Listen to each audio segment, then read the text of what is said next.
Growing up on the northeastern plains of Colorado, I slowly learned the way of life as a small town kid. I attended school with the same group of kids from kindergarten to the time I graduated high school. We not only attended school together, but we were friends outside of school and other activities.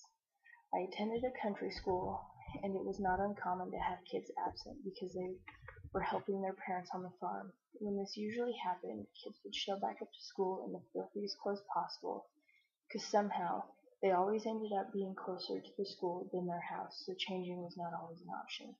None of us minded, because we knew that's how it went.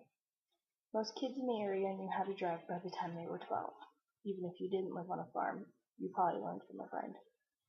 Kids driving to school before being legal to happened, which caused more losses for young ones than the community would like to admit or think about. Riding around with a loaded shotgun in our vehicles is another part of living in a hunting community, and that also took the life of several young students, one of them just here recently. Sports are the biggest part of a small northeastern Colorado community other than faith. If you were not on a sports team in high school or even in junior high, you were looked at as an outcast and a troublemaker, even if you were not. Very few kids chose not to do sports because they knew that they were better off academically if they were on a team.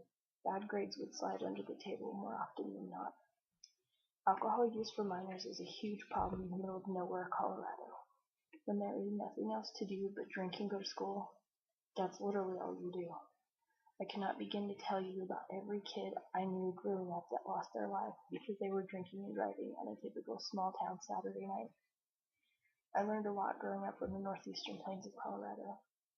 Like, you will have the same friends your whole childhood, and they're not always by choice either.